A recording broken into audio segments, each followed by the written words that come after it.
Hi everyone, our sustainability warrior for this episode is Dr. Livleen Kahlon, who leads environment education and awareness programs at TERI. Good afternoon, ma'am. To start off, let's start with an introduction from your side. Thank you, Vidushi. Uh, it is so nice to be in touch with you and to be in touch with so many youngsters through your vibrant creation of this website. So, my introduction is that I try to stay young. And one of the ways of doing so is to stay in touch with young people. I work with school students, I work with college students, and I try to tell them, try to promote environment through my interactions with them. So I try to make environment, which is supposedly a very technical, scientific field of understanding, into a very, very popular narrative. So everybody is able to comprehend what they are going to learn about. So that is me. That's amazing, ma'am. And how did you get inspired to start working in this area?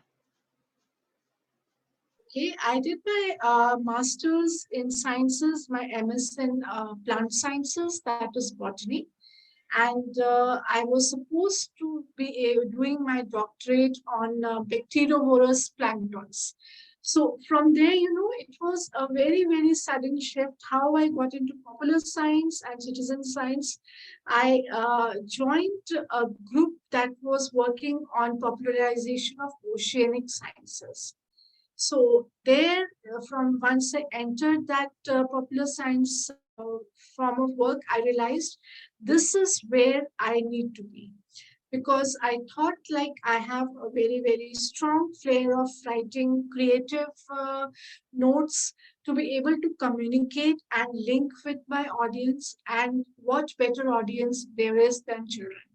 So I shifted to a popularization of science, and that is where, like, I transcended from conservation education portfolio in one of my earlier organizations, that is WWF, and then with Terry, which is, of course, one of the leading institution working on environment, energy, and climate change issues. So it was a very, very subtle progress. There were no hard decisions. But yes, I was always ready for any opportunity that came my way. And I should say that I was lucky because there were several opportunities that came. So you mentioned that you've been working with students from like high school to colleges. So what have been some of your favorite experiences while working with them? My favorite experiences is sharing. Like these are age groups where you are not already put into groups of silos, groups of holding things to yourself and all. It is so very encouraging. Let me be very honest with you, Vidushi. Whatever I have spoken about in any of my interactions with students, with college students, I have come back more knowledgeable because this is an age group that does not hide. They are very honest about their feelings, they are very honest about their concerns, and they are also honest about their questions. So there are some awkward moments. Somebody asks me a very, very super smart question to which I have no answer, so I have to go back and read about it, so I get more informed. So my favorite episodes or experiences have been a very, very honest interaction. And they are very receptive, and they are very, very vulnerable also. So, what I try, another area that I feel that I want to mention to you is we should not frighten children. So this doomsday syndrome, everything is going bad. What will happen? There will be no water, food, energy, this, that. Of course, there are scientific facts. I don't deny them, but we need to give them solutions. So if we frighten them, so it's going to be a very, very negative world. So you need to be at their level, because from their level, when a child is there, a child is there, and for them, the world is, they look at the world in awe. I also still remember when I was in school, I used to count the number of years when I will be finally be out of my school uniform. I'll be able to go to college. I'll be able to do so many things because I was looking forward to that. But if that age somebody had frightened me that the world is very ugly, the world is very dark, there are so many issues, I'm sure I would have been really afraid to step out of that comfort zone. So we need to be very balanced in our approach. We need to learn a lot. We need to read a lot, and we should always encourage students to read a lot. So that is what I would say have been my major learning experiences. Yes, Sam, I completely agree with you. I think that we're constantly scaring everyone, and on the news, we keep seeing the most scary issues that come across us.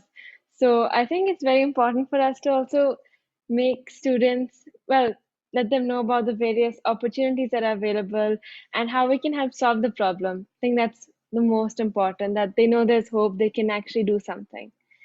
So yes, Absolutely. that's a very true thing you said. So, what do you think is the role of the youth in sustainable development? The the role is all for the youth. So when we say sustainable environment, when we say sustainability, we all know the definition. We are looking at the present, we are looking at the future. And the only connection of the present and the future is children, is youth. So they are going to be our future decision makers. They are going to be our future engineers, our doctors, our business corporates. So the entire purpose and I would say the entire avenues available for sustainability have to be rooted in children. So they need to understand now that if they are not going to buy more clothes too often, it is because there is a footprint involved with it. If they are being asked to recycle and reuse at home, there is because there is a footprint involved with it. So every action, every activity that they do is linked with sustainability, and they have to be smart enough to be able to learn new skills.